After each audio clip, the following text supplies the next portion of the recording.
Hey, welcome back to another episode of the She's Making an Impact podcast. I'm your host, Rachel and Gum. Today, we have an incredible guest on. We have Victoria. Oh my gosh, I should have asked you how you pronounce your last name before I press go live. Okay, hold on. Let me. Nope. I'm going to need you. I'm going to help you out. Lioznyansky. Yep. Okay. I have a hard Yeah, last name too. So it's, you do. You do. And yes. it's only 4 letters and it's hard. And mine is like 35 letters and it's equally hard. I looked at it and I'm like, nope, can't do it.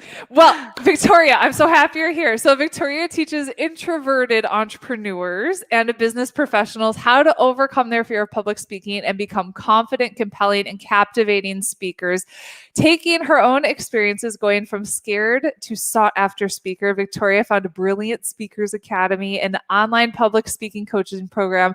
She also owns Nutty Scientists of Houston, a passion project about inspiring kids to fall in love with science. I love it, Victoria. How are you? I'm doing good. I'm thrilled to be here. I'm so happy you're here. So let's start off. Tell us a little bit about you and how you got started doing what you're doing. Well, I never imagined I would be doing what I'm doing, honestly. I know some people are growing up wanting to be someone. Being a public speaking coach was never my childhood dream. In fact, that was my nightmare. Yeah. This was my absolute nightmare, to be in front of people, speak in front of people, speak in front of large audiences. Hey, speak in front of one person was also a nightmare because I was, and I still am, very introverted, and I was terrified of public speaking. And then when I was 10 years old, I had a really nightmarish experience where I was, and by the way, I was growing up in the former Soviet Union, so it's a little different environment, but somebody just approached me and said, hey, we have a concert today and you're going to be reciting a poem from memory. It starts in 4 hours. Here is a poem. Go for it. I'm like, oh, okay. And so I tried to memorize it, and then I went on stage, and I obviously, as you can imagine, forgot everything. And I was so scared, and I was trembling, and I already was scared in general. And to add to this, that it's dark and I'm the only one on stage. There's a microphone. There are people looking at me. It was terrifying. I ran off stage in tears to the giggles from the audience. And since then, I was like, you know what? Not my thing. Not my thing. I'm not going to do it. But then when I was in my early 20s, I moved to the United States. And back then, I'm just going to totally date myself, it was before YouTube and Facebook. I started my first business, a web development company, and you had to go out there and speak. You couldn't hide behind anything at that point. And I was pushing through the fear, and no, I didn't overcome my fear at all. I was still scared. I felt like I think a lot of people in your audience feel, where you hate every moment of it and you just wish you never stood in front of those people speaking. And it literally took me years to realize that everything I was doing was wrong, that I was following the wrong advice that was so common back then and still is, do it scared and fake it till you make it, and practice makes perfect, right? All of those things. And I had to truly discard all of that and really change my mindset about who my audience is, who they are, what am I speaking about, who am I. I had to really learn to build this unshakable confidence about me so that I could step up and actually speak without fear. It took me a long time, and I still wasn't planning to teach anybody. I just thought it was me, and hey, yay, I'm so happy I can do it now. So I was building corporate career, I was building businesses, and people started coming up to me after my presentations, after my trainings on different topics. They would come up to me and say, hey, you are so good at this. You're such a natural. How are you doing it? And I'm like, I'm not a natural. I used to be terrified. And that's when I started realizing that's what I did, that system that I developed for myself, all the changes I had to go through, other people can repeat as well. And so that became the foundation of all of the frameworks and systems inside of my Brilliant Speakers Academy and Brilliant Speakers Accelerator programs. So, and that's how I am where I am right now, not a childhood dream. Okay, so can you break down some of the systems, the frameworks of, like, we want to know the steps, like what'd you do? Right, absolutely. And you know what, the first thing that you have to realize, and I think a lot of people are confused on this, and they think, oh, well, but I just don't have a talent for this. It's going to be hard for me. I think there are very few people in the world who have talent, public speaking talent. Everybody else learns it. It's a skill. It's not something that you're born with. It's a skill. Anybody can learn it. And so the main thing that I want you to truly understand is that if you try all of those band-aid solutions that teach you how to fake it, that teach you how to appear confident, then you're going to be stuck in that vicious circle of always feeling inadequate, always feeling like a fraud, always feeling like your audience is judging you. And all of my students are going through this because this is so natural for us. When we're looking at this camera, when we're looking at the audience, we feel small, we feel judged, we feel like we don't know anything. And that happens to people who are experts in their fields. You guys who are watching this right now, you're probably nodding because you know what you do. You're good at what you do. But why? As soon as you step in front of a camera, all of that disappears and you feel scared. And that's, obviously I can talk a million years about it, all the scientific processes that are happening. But the first thing that I want you to understand is if you focus on pretending, if you focus on faking it, if you focus on trying to appear confident, it's not going to work. What you want to focus on is learning how to truly become confident in front of a camera, in front of your audience. There's a massive difference there.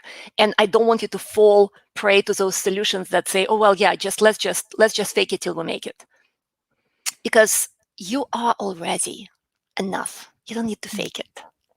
All you need to do is to build who you truly are. Not go and pretend to be someone you're not, but to build that unshakable confidence inside of you in who you truly are, because you are already enough. You're already there. You just need to believe in it yourself.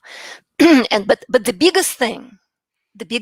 biggest gift you can give yourself is when you go in front of an audience, you need to learn how to shift the focus away from you and put it on your audience. And a lot of people talk about it. It's not news. Sorry, throat. It's not like big breaking news, like, oh, I need to think about my audience. A lot of people don't do it right. So let me break it down for you.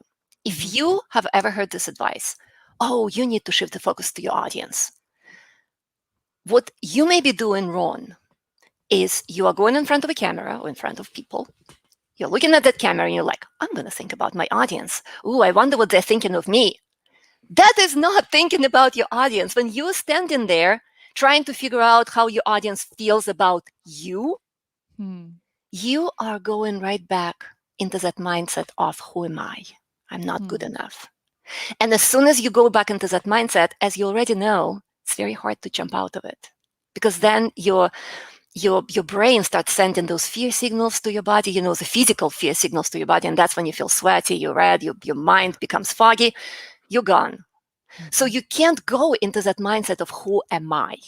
And so when I'm talking about shifting your focus to your audience, I literally want you to only think about how you want to make your audience feel.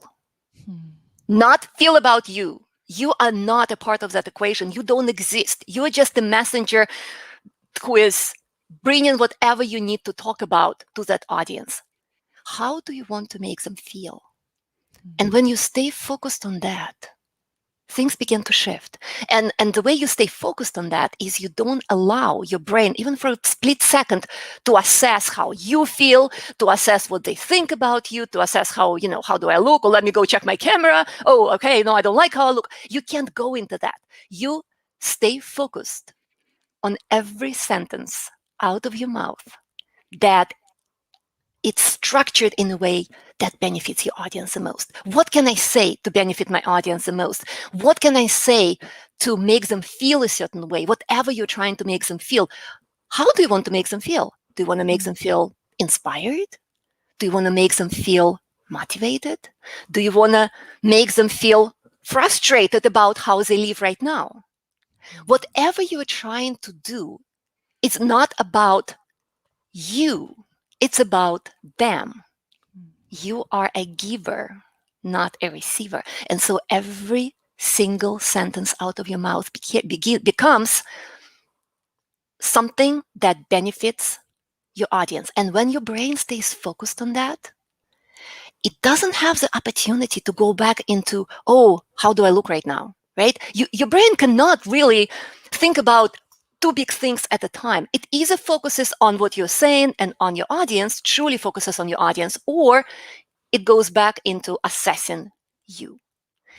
And when your brain stays focused on what you're saying and on benefiting your audience, it stops sending those fear signals into your body. It stops sending those physical manifestations of fear. All of a sudden, you're done with your live stream 10 minutes late, and you're like, oh, wait, I'm no longer sweaty. I was okay. I wasn't as scared. You can't think that while you're talking, because then again, you go out of that being in the flow. But after that, you're going to realize, as long as I'm staying fully focused on my audience, things become easier. I love that. And just boom, focus on them, not on me.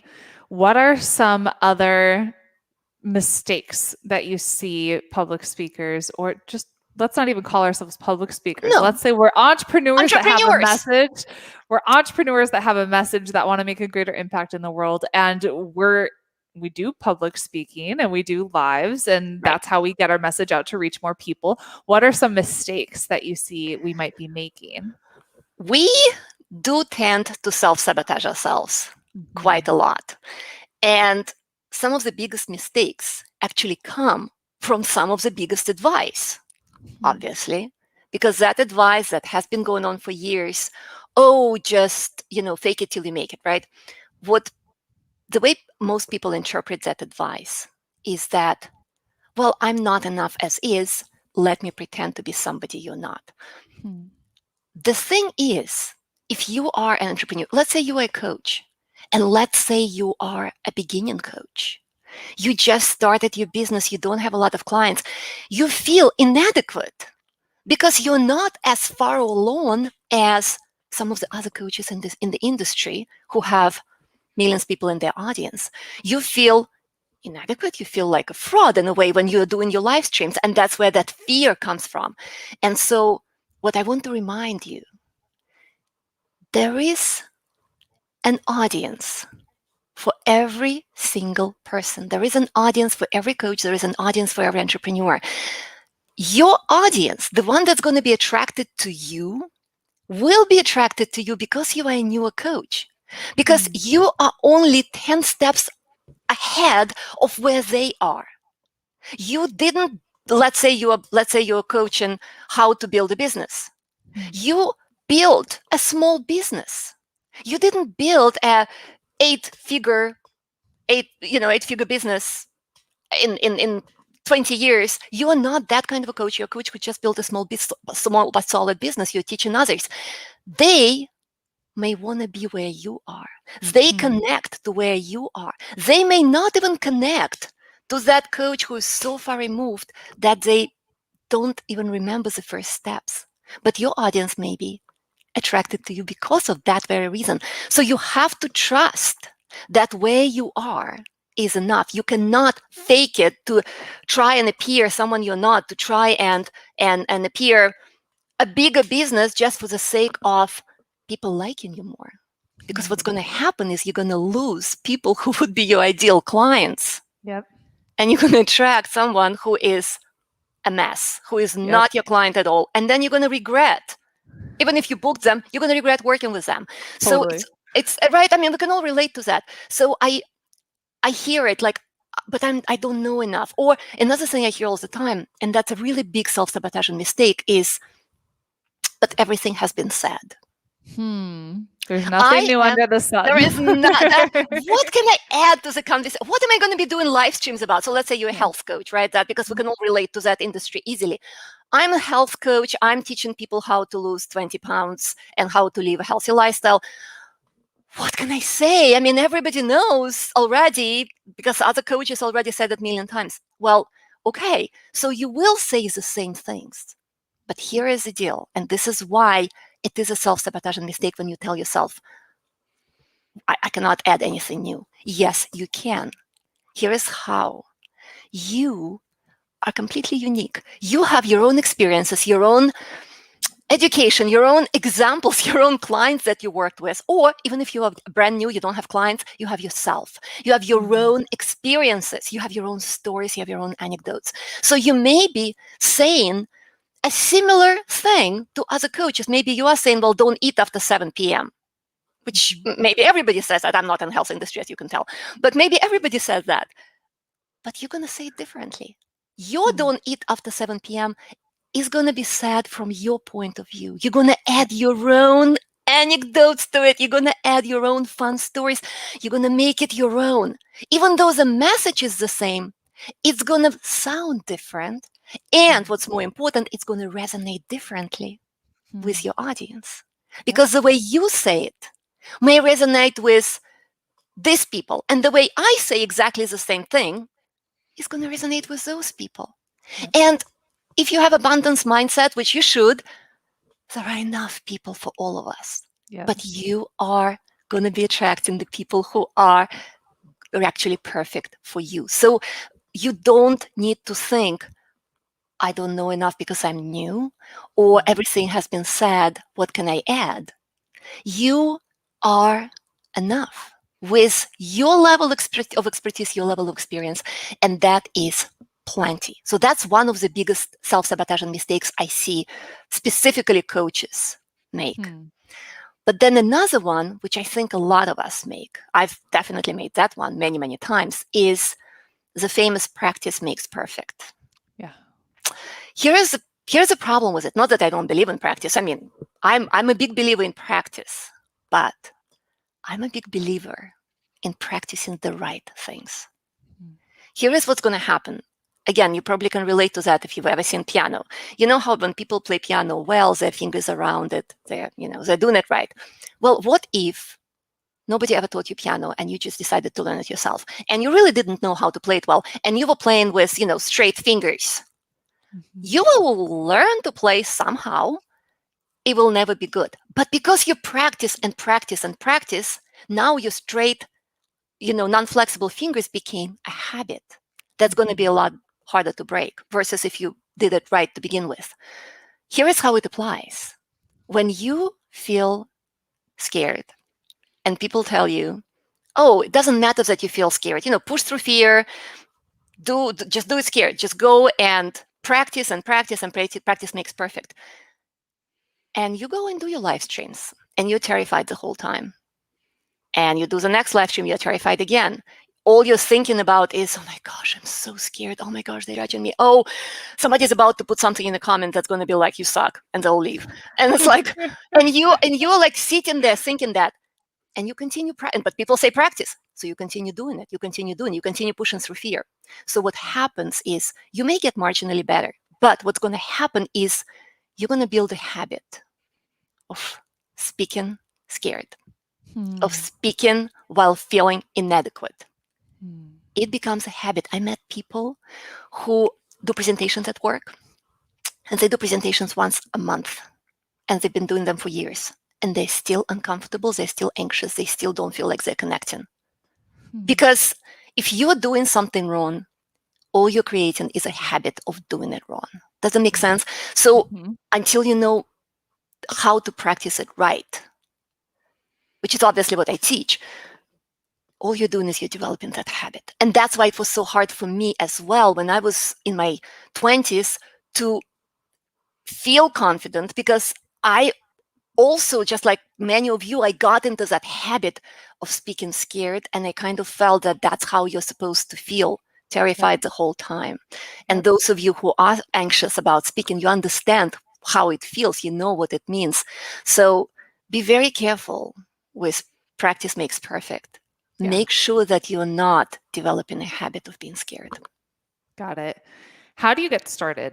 So you're like, all right, I want to do this, but how do you do it? How do you engage people and make it feel natural? Right. So let's say again, let's say you've never done live streams, so you've done live streams and you just want to continue doing them, because live streams is the easiest example, right, Rachel? Because it's like one of those things that everybody can easily do. So here is what you do. Number one, you decide who your audience is. Who am I speaking to? And you may have a pretty good idea, because everybody knows about ICA and all of that stuff, right? You may have a pretty good idea, but just spend a minute thinking, who will be on that other side of the camera? Who am I speaking with to? And then, how do I want to make them feel? Because that's very important. If you don't know what if you know what you're trying to present on, it's just education. But when you know how you're trying to make your audience feel, then you're really, really making a difference. They remember you. They remember your presentation. So until you know how you're trying to make them feel, do not turn on that camera. Okay, you figured it out. I know how I want to make them feel. I want them to feel this and this and this about themselves. Okay, good. Now, take a piece of paper, or you're doing it on your computer, and think about what you're going to say. Do not write the whole thing out. Because if you write the whole thing out, you'll have a tendency to memorize the whole thing. Yep. And don't do it to yourself, because you're going to forget somewhere after the first 3 sentences, and then you're going to be like a deer in a headlight looking through the paper, because you're like, I forgot the flow, I forgot the whole thing. Oh my god! Right? So you don't do this to yourself. You just this is just, you'll scare yourself more. So what you're going to do is you're going to write it as bullet points. What are my main ideas? Because then all you have to, even if you didn't have that paper in front of you, all you have to memorize are your bullet points, which would be like maybe 4 or 5. How long is going to be your live stream, right? And for each bullet points, try to add a story. It could be your own story. It could be an anecdote from somewhere else. It could be maybe a story of your client. Here is why. When you are scared of being in front of an audience or in front of a camera, you tend to forget what you want to say. And that's what's really terrifying, right? But if you have your bullet points, and each bullet point has a story, you will be able to tell that story, because it's very easy for us to remember a story. Like, if I had to tell a story of me when I was 10 years old, I was on stage and I was scared, I'm not afraid I'll forget it. How can I forget that? It's in my head. It's like, it's impossible for us to forget stories. What we forget is if we try to memorize the whole thing, or if we may forget the flow. But in order not to forget the flow, that's why you have your little bullet points there, and you may even have it like next to the computer, so you can glance sideways and see what the next bullet point is. But try to add stories, because that's going to make you feel so at ease as you're telling a story, because you kind of feel you're in the flow. You know you're not going to forget it. You know what you're saying. And then as you get to the end of the story, you're like, what's the next thing? And then you're like, you glance, oh, next bullet point. Okay, I got it. And then you continue going, right? Yep. That is going to help you so much. So try to focus on stories, especially when you're just beginning, because it's going to put you at ease. And try to keep your live streams short, so that, again, you don't put too much pressure on you. Do not look at the comments until you take a little break. So don't try to speak and look at the comments at the same time, because number one, it's going to be super distracting, and you will lose a train of thought. Like we've all done, I've done it many times. But second, you're going to try to answer that question right away. And again, that's going to completely take you out of what you were saying, and that will become scattered. Your whole presentation, your whole live stream will be scattered.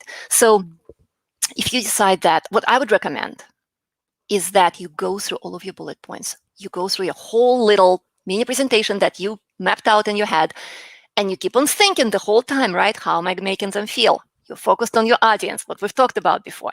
And then when you get to the end, then you go like, okay, guys, I'm going to look at the comments. Let's see what questions you have. Then now you're looking at your comments. You're done with your thing. You're not scared that you're going to forget something. You're not scared in general at this point, because you're deep breath, you're done. And now you're looking at the questions. So don't make your life harder. Don't try to multitask and look at the questions at the same time. Just stay focused on your audience. Stay focused, making eye contact with your camera. And be in the zone of a giver. I am a giver. I am giving all of myself right now to my audience, and nothing else matters. I love that. How can you really start that live stream and grab people's attention right away? So they're like, I need to be here. I see a lot of people, and even I do sometimes too, because I'm like, I need to introduce myself. A lot of people go into the introduction first. Hi, I'm this and this, and I help this and this, which works sometimes, but more often than not, it doesn't grab people's attention, because if they don't really know you quite as well, they're like, okay, so what's in it? What's in it for me, right? Everybody wants to know what's in it for me. So if let's say you are promoting the live stream and people know to join at 11, and it's going to be, I'm going to talk about healthy eating. Okay, I'm interested in healthy eating. I'm going to decide in the first 2 minutes if I'm going to continue watching, because we're all busy, right? So what you want to start is with either a question. How many of you have eaten this type of food? Well, let me tell you, that's why you're gaining weight. I'm making it up, but you make something like, you make it like a little hook, or you start, so that would be a question, or you start with a statistic. People who eat after, did you guys know that in the time it took me to turn on my camera and start this live stream, I don't know, X number of people experienced whatever.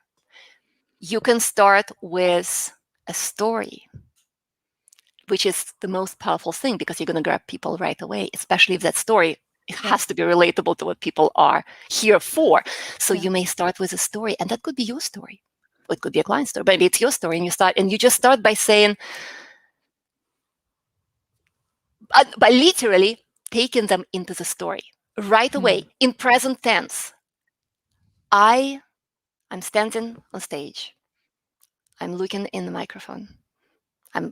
All I can focus on is that big microphone right in front of my face, which is almost bigger than my head.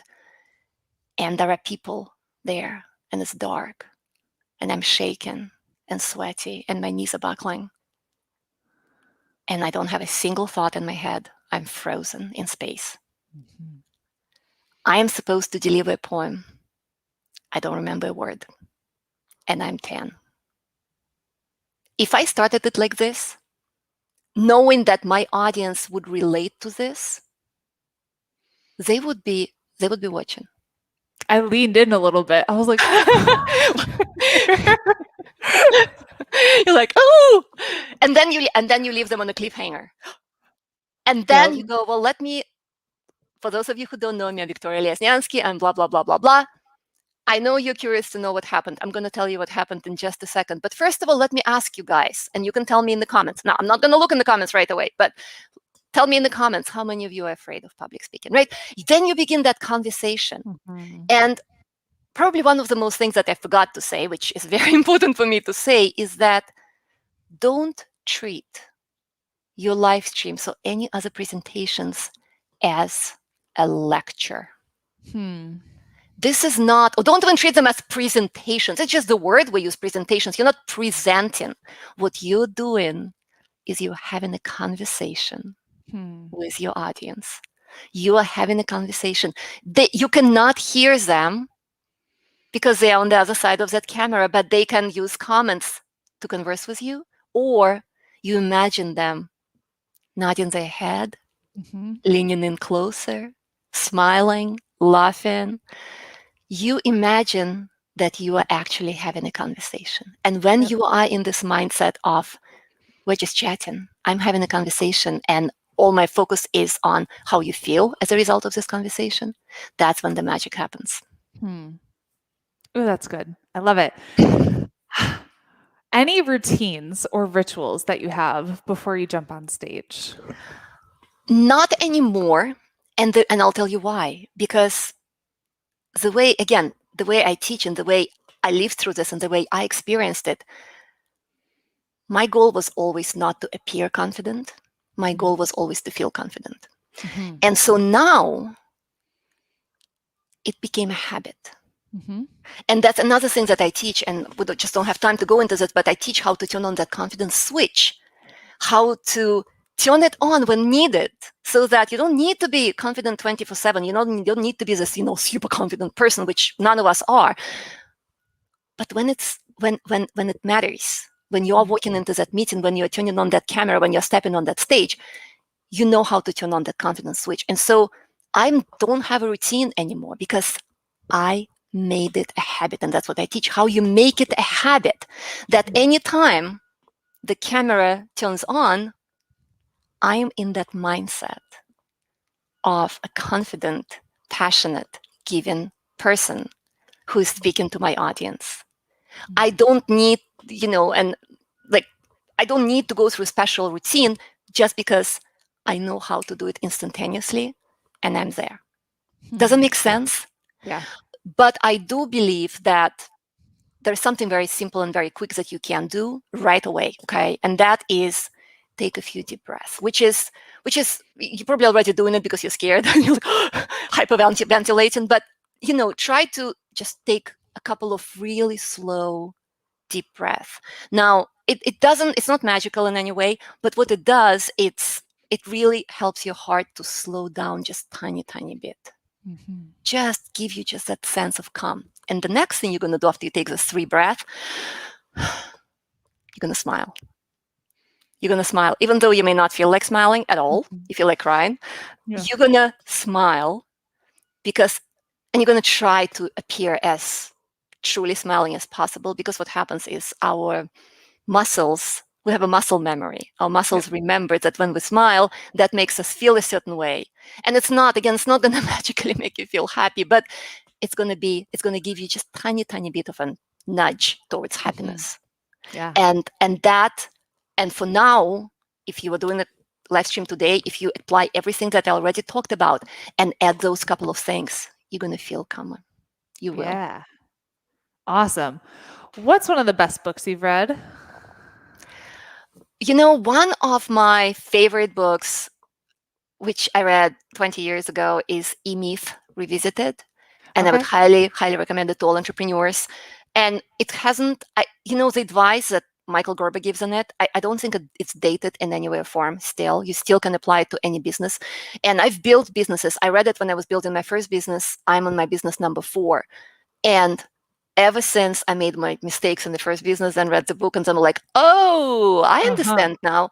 Ever since then, I was building businesses just like E-Myth Revisited explains. And it doesn't matter if I'm building an online business or brick and mortar business. The principles are the same. So that book, you read it really quickly. It's like really easy to read book. If you haven't, go through it very quick. It's going to give you an idea of how to run your business as a system, how to create processes around everything. And it's fun. And it feels like you read a fiction book versus a business book. So I would highly recommend it. Cool. I will add it to my list. What does it mean to you to make an impact? It's very easy. For me to make an impact is that if I am speaking, let's say today, my goal was to make an impact. Anytime I'm coming in, I do exactly what I just told you. I'm thinking how I want to make my audience feel. And I want to feel my audience to feel inspired. I want them to feel like, I got it. I can do it. So for me to make an impact is to change people's mind about who they are and what they can do. Because public speaking, I don't even think about it as public speaking, because truly it's not what we call, formal public speaking. It's just us speaking in groups or speaking in front of camera, or speaking, on Zoom or speaking on live streams.